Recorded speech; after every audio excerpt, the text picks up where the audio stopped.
The contract also had injury guarantees that brought the guarantees to $175 million, and it then had a springing guarantee that could have brought the value for the contract, the guaranteed money, to $200 million in guarantees. And yes, those were the actual numbers, and that was the situation. So those really were the guarantees for Lamar. Now, again, you have to understand that that's one point of view. You also have to understand that no one in Lamar Jackson's camp is speaking to the media. The only one that they've spoken to allegedly is your man's Friday Smith.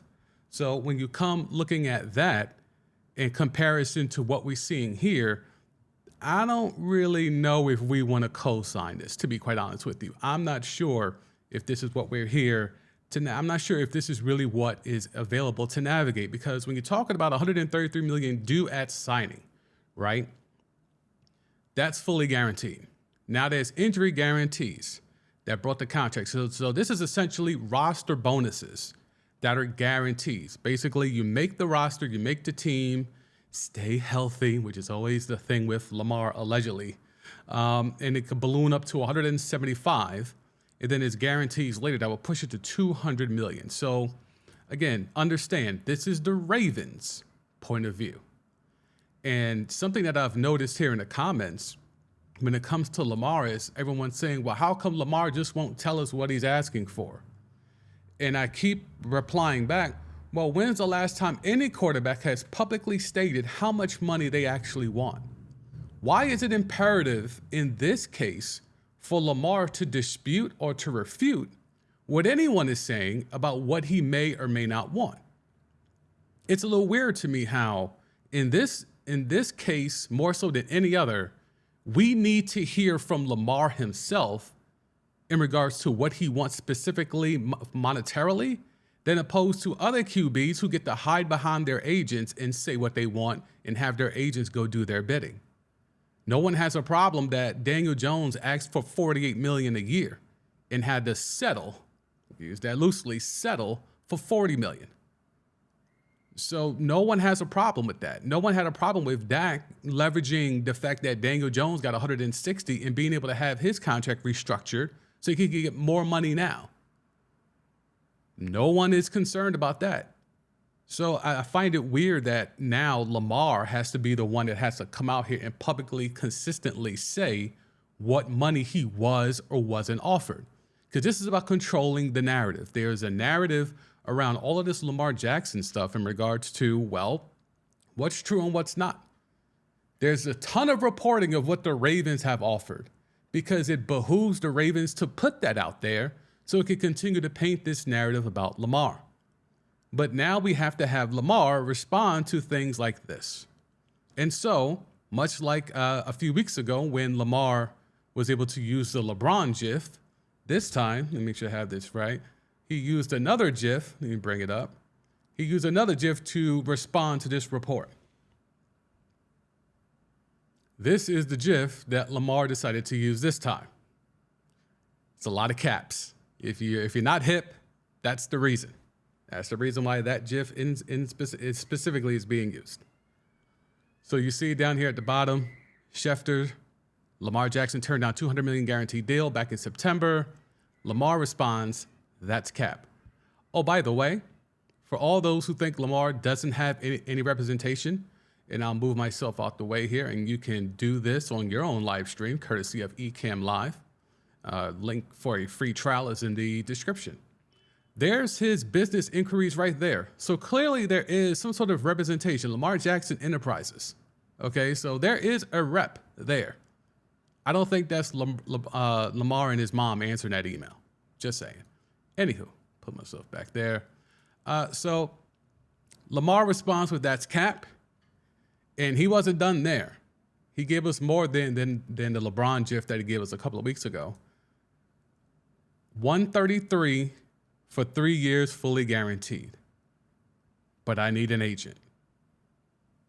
Again, calling into question this whole thing. And then he goes on, he wasn't done. He had time today. Lamar had time today. People throw, now that's a shit emoji, at the wall and hope it stick. And yeah, I think that's basically what we get here with the Ravens putting their narrative out here. The narrative for them is to let's keep painting him in the picture that we offered him all this money to show that he is being ridiculous in his contract demands. Even though, again, as you know, it's becoming a broken record here, but we keep talking about Deshaun Watson. Deshaun Watson was not the first guaranteed deal. Kirk Cousins got a guaranteed deal before Lamar Jackson. He was able to do that. Now, when you look at it, and let's even jump ahead to here, Vikings QB, this is courtesy of Albert Breer.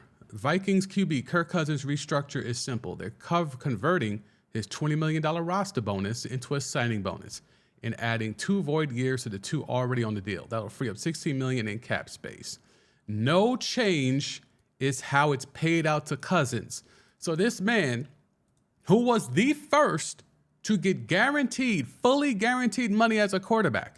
Because everyone in the comments has been telling me, well, you know, you do this deal, you're hindering your ability to sign free agents. You're giving up too much of your cap space to one player, yada, yada, yada. And I'm like, this is the NFL. They keep moving this money around. They always restructuring. It doesn't matter. Like in the notion of, well, the NFL has a hard cap. NHL has a hard cap as well. And those contracts are fully guaranteed. And there's dudes in the NHL that are making hundreds of millions of dollars. Okay, so if the NHL can figure it out, which is the fourth most popular sport in this country, they don't even bring in the same revenue, nowhere near the NFL. But they can figure out a way to have a hard cap and still pay their employees fully guaranteed money. But somehow, the sport that prints money, billions, probably soon to be trillions in value, can't figure out a way, the owners can't trust themselves to have to pay fully guaranteed contracts to their employees. Make it make sense. I know that there's a lot of people out here that are pro-management. And while I vehemently disagree with just being so biased towards management, I understand that it's mostly based out of fandom. And it's mostly based out of repeating and regurgitating takes that you see from others online. But what it really comes down to is that these owners can't afford it. These teams can afford to pay Kirk Cousins, Deshaun Watson, fully guaranteed money, and they can move the money around as they see fit going forward. It's this amazing concept of restructuring. It's been done ad nauseum throughout the NFL. But for some reason, when people come to think of Lamar's money, it's like, oh my God, how could you dare give him this kind of money? You're going to, sacrifice all your cap space. It's a hard cap. The Vikings are doing it with Cousins. His money's fully guaranteed. Whether it's a signing bonus, whether it's base pay, you can maneuver the money around. They have capologists for a reason. That's the finance department's job. That's the accounting department's job. Move that money around. Make it work. If the Vikings feel that invested in Kirk Cousins that even still right now, heading into the 2023-2024 season, they still feel Kirk Cousins is worth that guaranteed money, and they're just going to move the money around to make it work for them to be able to sign players, why can't the Ravens do the same? Sign Lamar to the money that he covets, and then move the money around as you see fit. You think Lamar would care if they backloaded that contract? You think Deshaun Watson cared that he only got $1 million or one? It was like a backloaded contract. We only made like $1 million last year. And then all the rest of the money is fully guaranteed over there on the back half. Doesn't matter. At the end of the day, it's 230. However we get there, the end result is I walk away with 230. So why shouldn't Lamar say, no matter how you structure it, I just want my bread? There's a lot of talk about Lamar in his injury proneness. He's missed 5 games the last 2 seasons. And while that is true, there's no disputing that. There's no refuting that, right? But you also have to take into account, and I talked about this here on the stream, is that the players themselves, the Ravens players themselves, voted their training staff to be an F minus. And the Ravens had to fire the person in charge. And multiple players came out and said, yeah, they should have gotten rid of that guy years ago. Matthew Judon was one of those guys. Came out and said, I told the team to get rid of that guy. Players were talking about how they were misdiagnosed, how they were forced to come back and hurt themselves even further. That's a real thing. And no one wants to talk about it.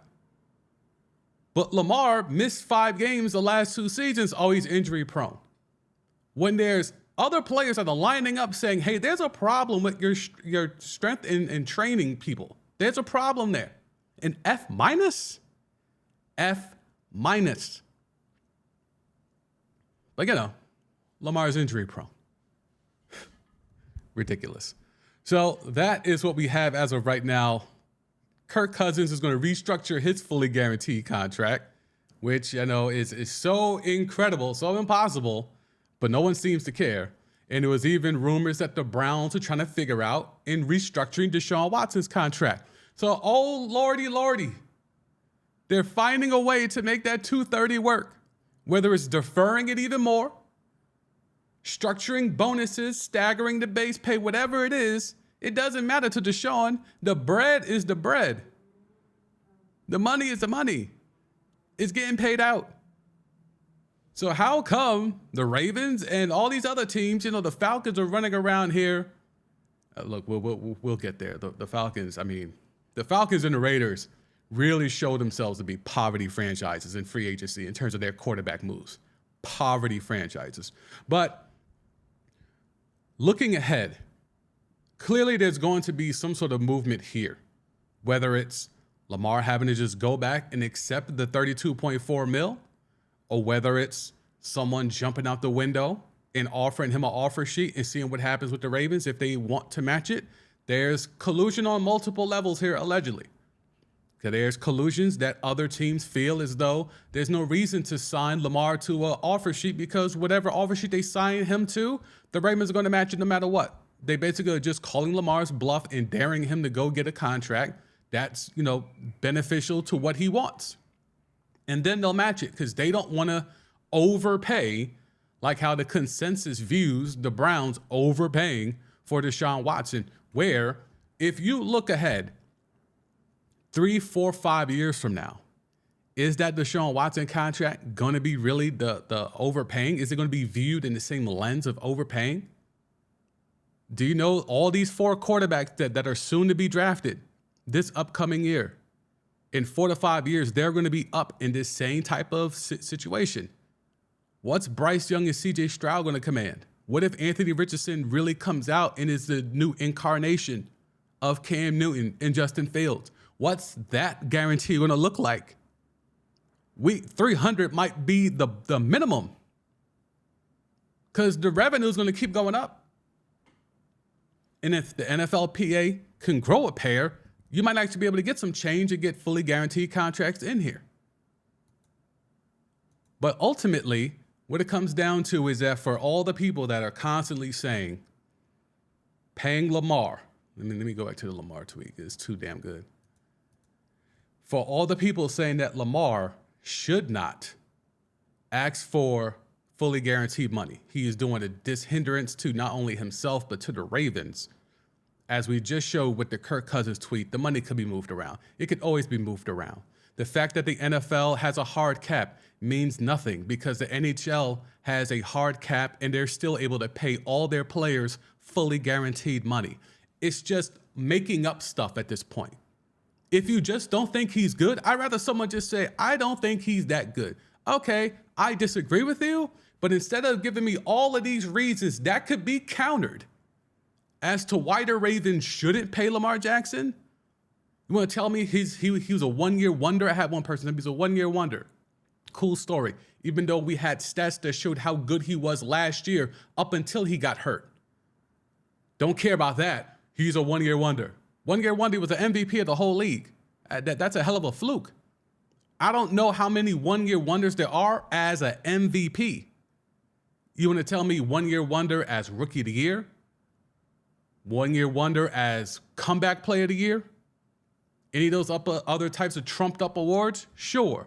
But a flash in the pan, a 1 year wonder as an MVP? No. Sorry. I refuse. I refuse. So anyway, again, for those who don't think Lamar has representation, move myself out the way thanks to Ecamm Live. There it is right there. Business inquiries. Lamar Jackson Enterprises. I'm pretty sure his mom is not replying to those emails. So someone's answering that. So he does have representation beyond the traditional concept of an agent. Even though there were plenty of players walking around here with no representation, Roquan Smith on the Ravens being one of them. There were players running around getting contracts dripped in crypto during quarantine of the pandemic. No one had a problem with that then, but okay. Lamar wants fully guaranteed money and straight cold hard cash. Now it's World War III. Gotcha.